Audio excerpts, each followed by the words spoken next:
그리고 여기서 이 확인 설명서를 다 지금 못 보고 계셨다 하더라도 우리 전번에 확인 설명사항은 총에서 11글자로 기억하시라고 제가 이미 말씀드렸거든요. 그 11글자가 뭐였습니까? 예, 기항에 나왔으니까 한번 확인합니다. 확인 설명사항은 기권할 사람은 뭐 하시라고 그랬습니까? 예, 손 드시라 이렇게 말씀드렸습니다. 기권할 분은 손 드십시오. 거수한 분이 많으면 토지공사가 수백은 뭐라고 그랬습니까? 댐이라고 그랬죠? 수백 댐을 단칼에 무너뜨린다 그랬어요. 단칼에 무너뜨린다. 1도에 단칼에 젖인다 이렇게 해서 11글자를 기억하시라고 그랬습니다. 지금 확인 설명서를 여러분들 모르셔도 이거 알고 계시면 해결돼요. 이거 하나고 이거 하나입니다. 그대로 읽어드릴게요. 제가. 중개함으로 종류, 서재지, 지번, 지목, 면적, 구조, 건축연도와 같은 것을 기본적인 사항이라고 합니다. 소유권, 전세권, 저작권, 지상권, 임차권은 권리관계에 관한 사항 다 확인 설명해드릴 사항이고 거래 예정 금액, 중개, 수수료, 실비 금액, 산출력, 토지 이용계, 공포사항, 이용자 및 거래기 사항, 수도, 전기, 가스 상태, 벽면, 도배도 상태 이것이네요. 일조량, 소음, 진동 등 환경조건 확인 설명 사항. 도로 및 대중교통사항, 연계성 등 입지조건, 권리를 취득함에 따라 부담을 처세의 정림의 세율입니다. 이걸 기억하고 계시면 그 문제는 벌써 5번이 땡 하고 틀렸다는 것을 벌써 확인이 가능합니다. 하나도 어려운 문제가 아니에요. 아주 간단한 문제입니다. 그래서 28번의 정답은 몇 번입니까? 5번이 정답이 되겠습니다. 5번. 충분히 해결된 내용. 29번 문제 한번 열어보세요. 29번입니다. 이 중개계약과 관련된 것도 매년 시험 문제입니다. 그중에서 전속 중개계약 시험 문제 잘 나오는데 여러분들 교과서 어디를 한번 열어보시냐면요. 148쪽을 한번 열어보세요. 나중에 꼭 한 번씩 그냥 확인하시기 바랍니다. 귀찮으지 마시고 하는 것 확인하는데 이게 바로 여러분들 실력이 되세요. 이게 148쪽 일반 중개계약이 나옵니까? 이건 별로 그렇게 크게 중요하지는 않아요. 중요하지는 않는데 바로 거기다 펼쳐놓고 29번 문제를 한번 확인합니다. 예. 1번 국토위 양부장관이 일반 중개계약으로 표준이 되는 서식을 정하고 있으므로 중개업자는 그 서식을 반드시 사용해야 한다. OX. 예, 틀렸습니다. 틀렸어요. 이 말씀 기억나세요? 국토위 양부장관은 일반 중개계약으로 표준이 되는 서식을 정하여 그 사용을 권장할 수 있다. 기억나시죠? 그렇게만 나와 있어요. 권장할 수 있다. 이렇게만. 권장하든지 말든지 그것은 알아서 하는 것입니다. 예, 전혀 의무사항이기 때문에 뭐 서식 반드시 이런 말 나오면 안 되죠. 2번입니다. 그럼 일반 중개계약서 표준 서식은 있어요, 없어요? 있기는 있죠. 전속중개약서 있습니까, 없습니까? 전속중개약서. 더 중요한 서식은 없다고 하시는 거 보세요. 다 있어요, 다 있습니다. 다 있는데 일반 중개계약을 체결할 때는 일반 중개계약서를 꼭 사용하셔야 할 그런 의무는 없어요. 그러나 전속 중개계약을 체결할 때는 무조건 전속중개약서를 사용을 해야 합니다. 그 의무사항이에요. 그래서 전속중개약서 훨씬 더 중요한 내용이라고 그렇게 공부했네요. 야당안에 1번 지문 틀렸죠? 네, 1번 지문 틀렸는데 여러분들 교과서를 어디를 잠깐 한번 열어보시냐면요. 157쪽을 한번 열어보세요. 157쪽. 나중에 다 공부합니다. 이번에 공부할 때는 거의 전속중개약서 1번, 2번만 공부하셨을걸요? 3번 공부 안 했죠? 그 3번에 뭐가 나오냐면 유효기한이 나옵니다. 유효기한. 유효기한은 몇 개월을 원칙으로 한다고 나옵니까? 3월을 원칙으로 하되 합의하면 그 합의한 기간에 따르도록 되어 있습니까? 그렇게 나와 있죠? 그러면은 원칙은 몇 개월입니까? 유율이 아니라 몇 개월이에요? 3개월입니다. 그럼 2번 한번 봐보세요. 29번 문제 2번 질문입니다.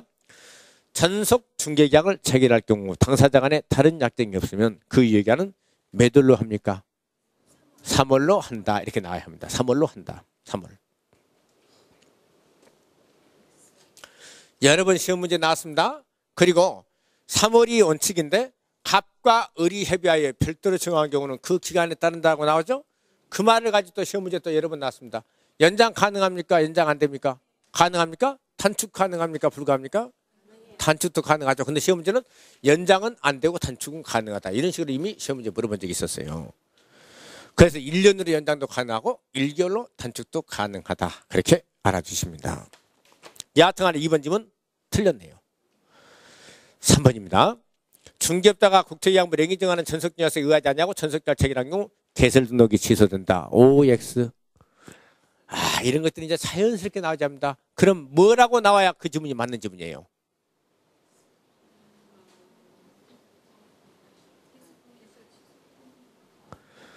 더 오래 제가 기다릴까요? 제가 할까요? 제가 하겠습니다. 이 말씀 기억나십니까?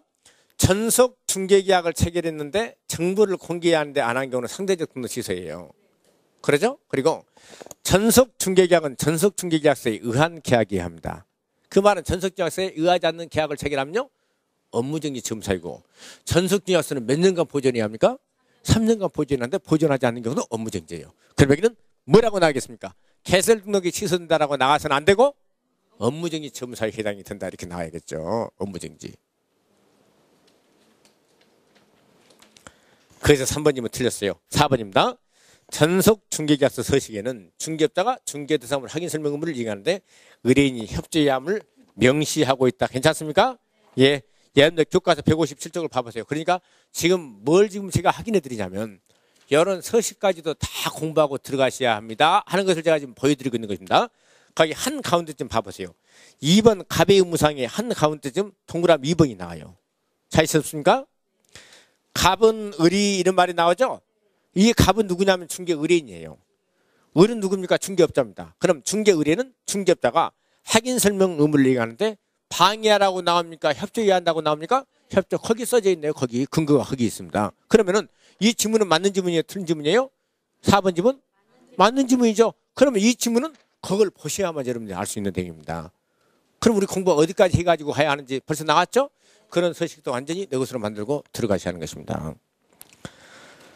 그 다음에 5번입니다. 전속 중개계약을 체결한 중개 의뢰인이 그 유효기 안내 스스로 발견한 제3자와 직접 거래계약을 체결했답니다. 그 매매계약은 무효가 된다. OX. X. 뭐라고 나와야 합니까? 여기 한번 잠깐 봐보시죠. 여기 보십니다.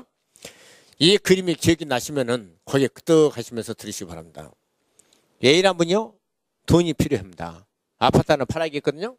갑이라는 중개업자를 찾아가서 내 아파트를 3억으로 좀 팔아달라 이렇게 의뢰를 합니다. 팔아달라고 의뢰하면서 그 대신 내가 3개월 내에 당신이 팔아주셔야 하는데 대신 제가 당신한테만 의뢰하겠습니다 하고 이 두 분 간의 전속 중개계약이 바로 체결되게 됩니다. 그런데 3개월 기간 중에서 2개월이 지나고 이제 1개월밖에 남지 않았어요.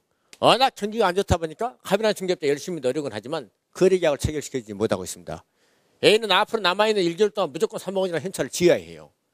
그럼 A라는 분이 바로 여러분들이라면 갑의 얼굴만 보고 계시지는 못하죠. 저도 마찬가지입니다. 무조건 1개월 내에 돈을 3억 원을 만들어야 한다면은 유효기 안내, 전속주의와 유효기 안내 어쩔 수 없이 다른 중개업자를 찾아가지 않을 수가 없습니다. 여기 찾아가서 앞으로 1개월 내에 3억짜리 아파트를 팔아달라 이렇게 의뢰를 했더니요. 의뢰한 중개업자가 아주 열심히 중개해서 바로 B라는 사람과 이렇게 의뢰한 중개업자 중개로 거래계약이 체결되고 마는 것입니다. 이때 A가 갑에게 50만 원 스스로 드리기로 약속을 했다고 한다면은 A가 다른 중개업자 중개를 의뢰해서 다른 중개업자 중개로 거래가 된 경우 A는 갑이라는 전속 중개업자에게 얼마를 드려야 한다고 그랬습니까? 50? 다 드려야 합니다. 50만 원 다. 그 다음 두 번째입니다. 이런 경우가 있어요. A와 갑하고 전속 중개계약이 체결됐는데 갑이라는 중개업자 열심히 중개를 해서 누구를 소개를 시켜주냐면 C를 소개를 시켜줘요. 갑과 A가 C 세 사람이 만난 자리에서는 거래계약이 체결되지 않았는데 나중에 A와 C가 살짝 둘이 만나서 거래계약을 체결합니다. 그러면서 갑이라는 중개업자를 배제하고 계약을 체결한 경우에요. A는 갑에게 얼마 드려야 합니까? 50만 원 전액을 다 드려야 합니다. 좋습니다. 이런 경우는 어때요? 그러면 A하고 갑하고 전속주가 체결했는데 A가 유효기 안내에 스스로 발견한 상대방과 이렇게 거래가 된 경우가 있습니다. 거래 같은 경우. 이때 A는 갑이라는 전속 중개업자에게 얼마 드려야 합니까? 이때는 A는 그가 지불해야 할 중개 수수료의 50%의 범위 내에서 중개업자가 소요된 비용을 지불하도록 되어 있습니다. 방금 그럼 마지막 질문 한번 봐보세요. 이것이네요. 지금 A가 스스로 발견한 상대방과 거래가 된 경우는 이때는 거래계약이 무효입니까? 무효가 아니에요? 무효는 아니고 얼마 드리면 되는 것입니까? 50%에 해당하는 금액의 범위 내에서 중개업자가 소요된 비용을 드리면 된다. 이런 말입니다. 그냥 그 질문 무효가 된다? 이 질문이 틀렸어요. 무효가 아니라 바로 이 금액만 드리면 되는 것입니다. 이 금액만. 그가 지불해야 할 중개수수료의 50%의 범위 내에서 중개업자 소요된 비용을 지불하면 되는 것입니다. 그래서 5번 질문 또 틀렸어요. 29번의 정답을 해서 4번이 정답이 되겠습니다. 괜찮습니까? 예, 충분한 내용이죠. 이 30번 문제가요. 작년에도 시험 문제 나오고 재작년에도 시험 문제